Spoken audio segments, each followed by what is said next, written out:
believing you. I can't believe you were married. I can't believe it. Molly, wait a minute. Don't be deceived. What do you mean deceived? You're dating me when you have a wife, right? She introduced herself as your wife. You must have been surprised.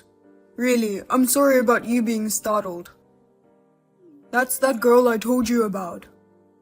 The girl who was stalking me back home. I thought it was over when I got transferred. I didn't think she'd come follow me all the way over here. She's a little crazy. She just called herself my wife. You don't need to believe her.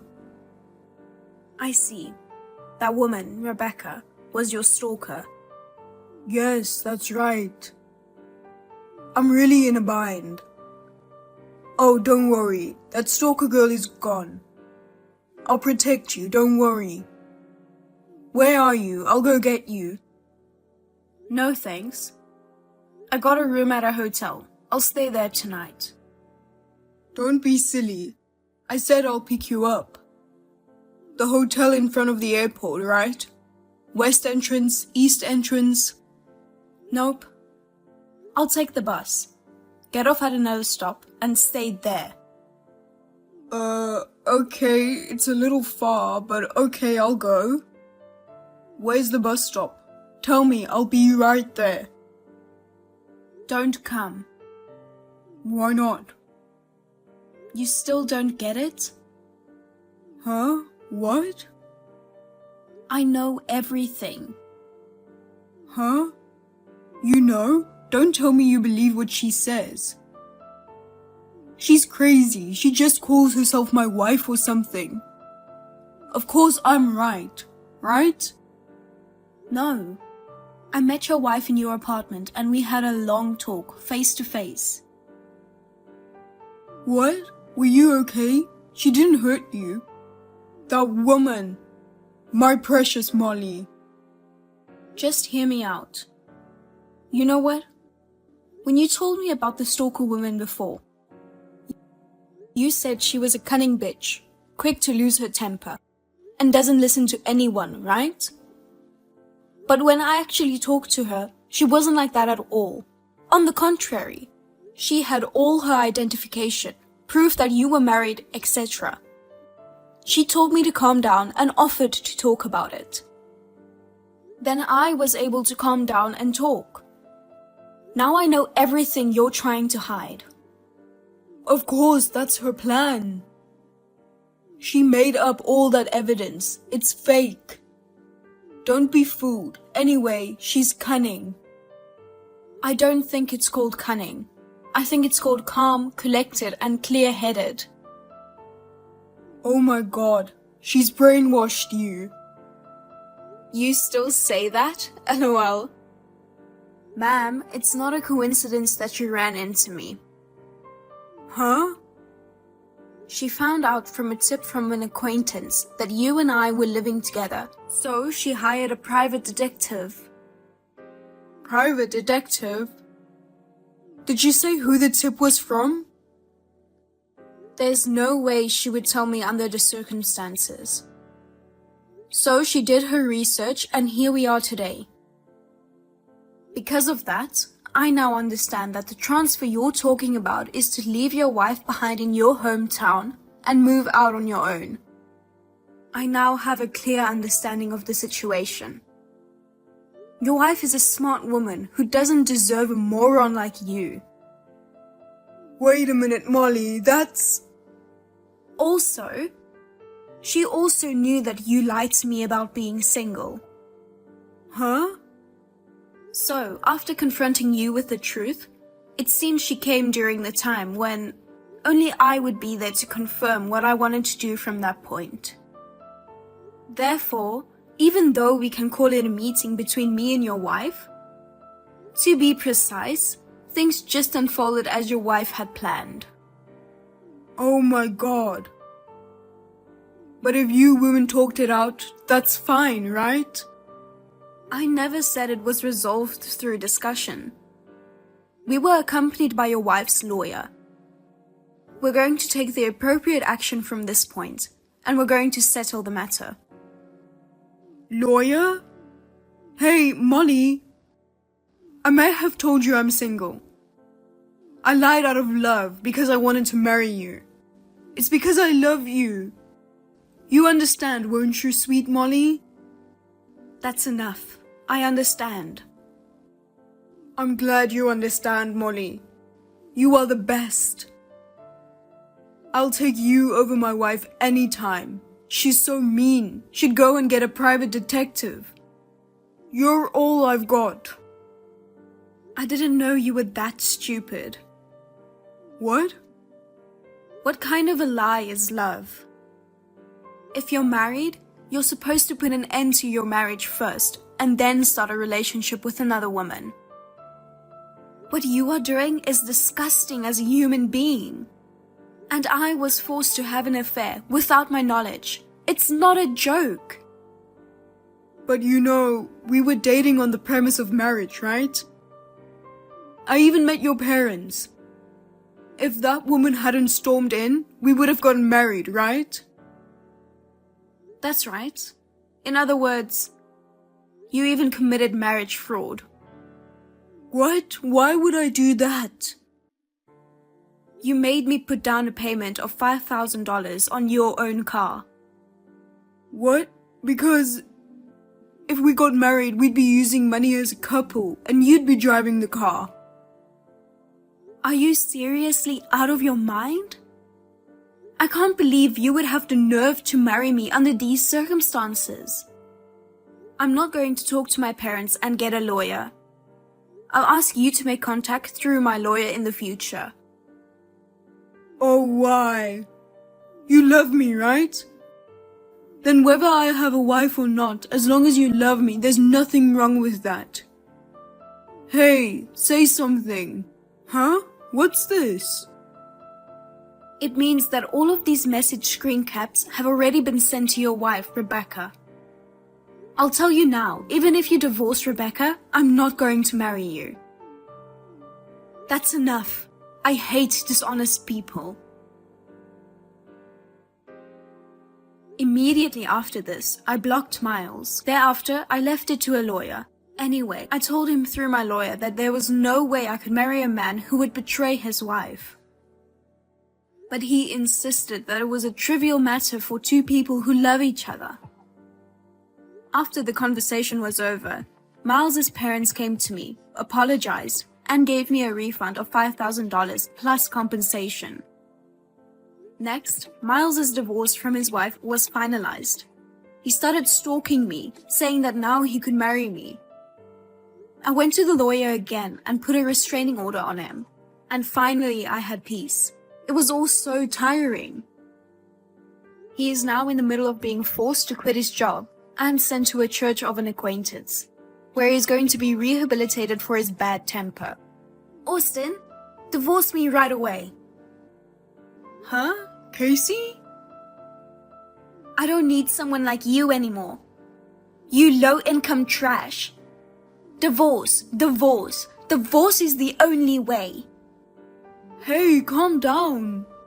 What's the matter with you? I told you, I'm divorcing you. Can you at least tell me why? It's so abrupt, I'm confused. I've been telling you for a while now. You're a low-income bum. Don't tell me you don't know why.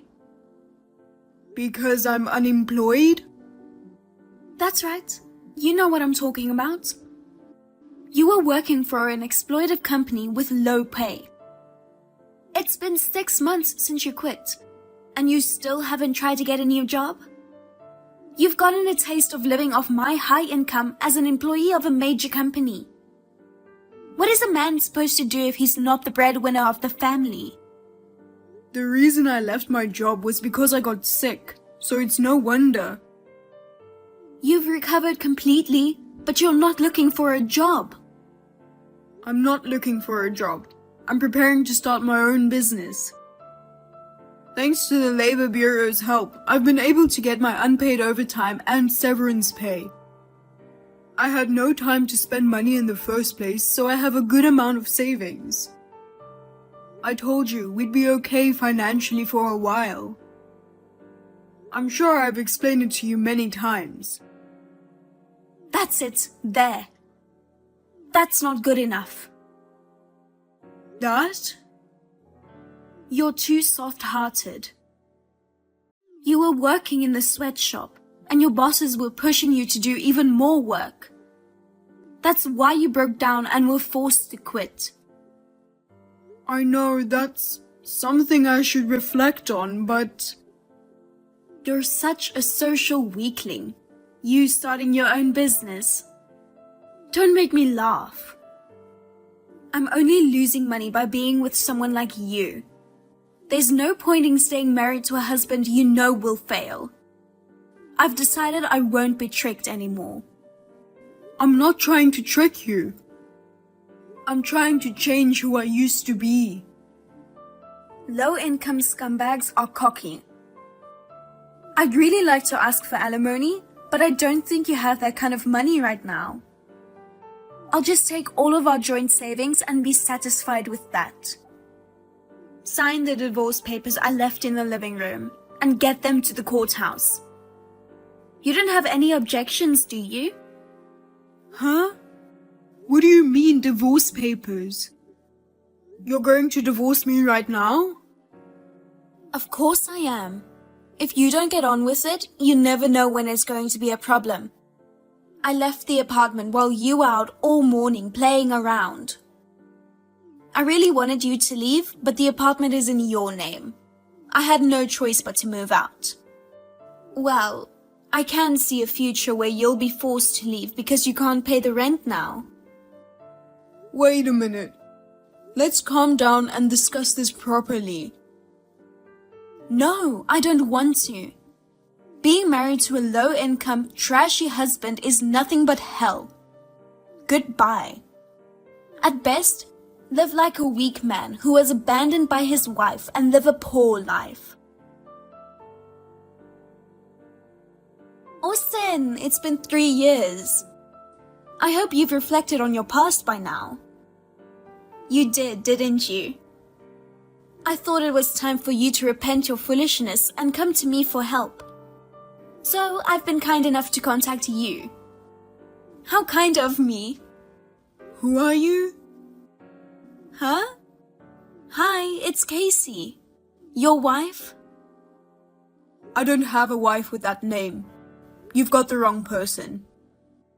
You're being so tough again. What do you want? You haven't contacted me even once in the 3 years since our divorce. I thought maybe you were still living at the bottom of the heap and were embarrassed and stubborn. I wonder what park you are homeless in. I'm sure you're living a very poor life. That's why I called you. I see. Thank you for taking the time to do that. Well, I'll get back to talking about you. No, thank you. What? You're still stubborn. You're the one who's in trouble because you can't get back with me. The one who makes a lot of money. It's time for you to stop being so stubborn and be honest. I'm just being honest about my feelings. Huh? You know what? I know you haven't changed much since our divorce 3 years ago. If I'm not mistaken, you're probably making less money than before. You don't even live in a decent house, do you? What makes you think that? I saw you on a street downtown. That empty store over there is where the popular cafeteria is going to open its 3rd branch, right? Was that interior work? You were working there in a dirty t-shirt and jeans, right? Oh, you saw me. Yeah, that was me. You were painting the walls. So are you working part-time as a painter or something? You know, it's a bottom-of-the-barrel kind of job. Don't make fun of painters. Well, you've just been told the truth and you're all red in the face. Not me. It's just really rude to painters. I'm not a painter, and that's not a part-time job. It's my cafe, and I painted it myself with passion. What's that? LOL. Well, that's whatever. So, where do you live now? Why? I just decided to get back together with you. Did you read the text message? I never said I agreed to get back together with you. Oh my, what else could your response be other than yes?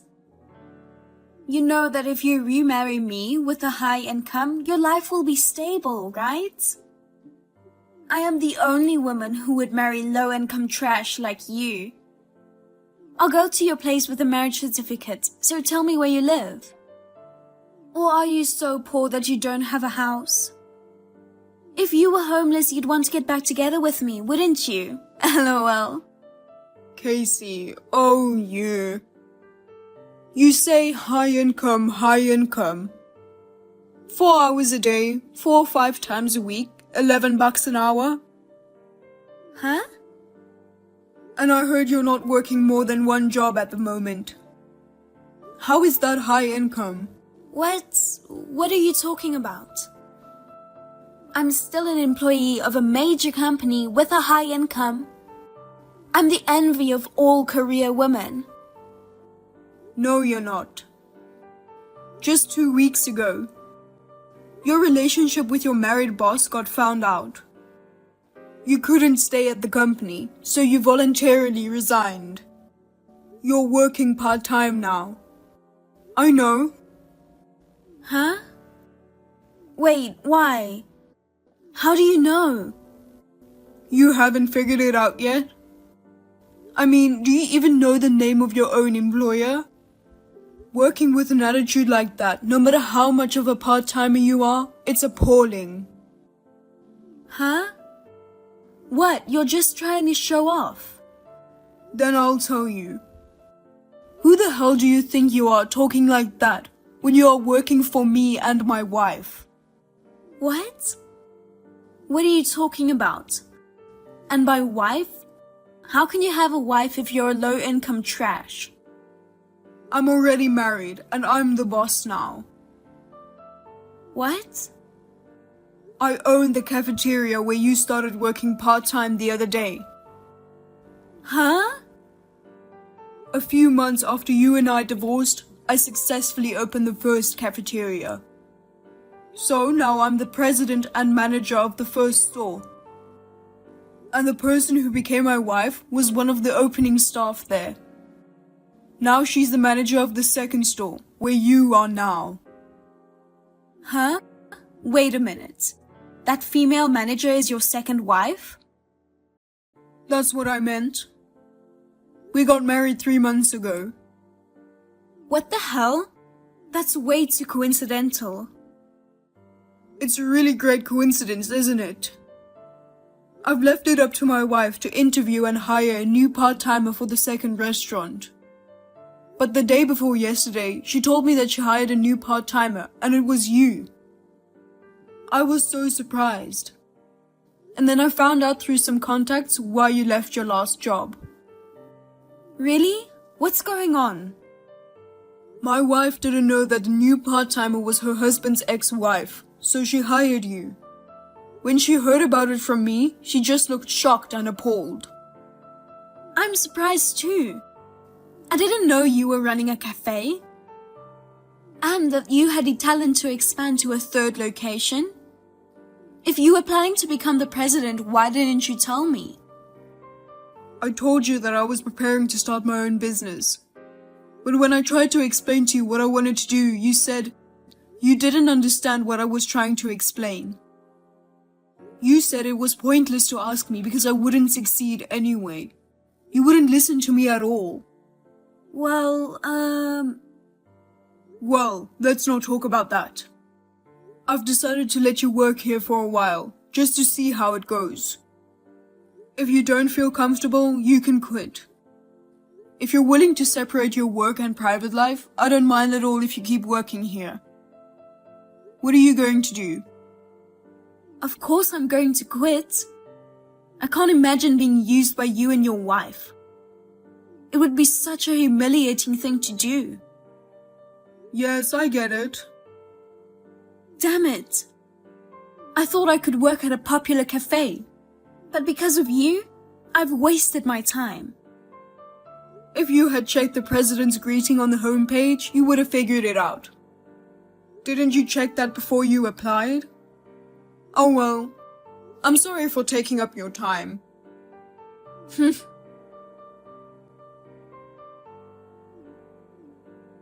Oh, give me a break. What is this certified mail? What do you think you're doing? Did you get it? Well, it's just what it says. You want me to pay alimony? What reason would there be for alimony? About the infidelity with your boss, which we talked about the other day. What?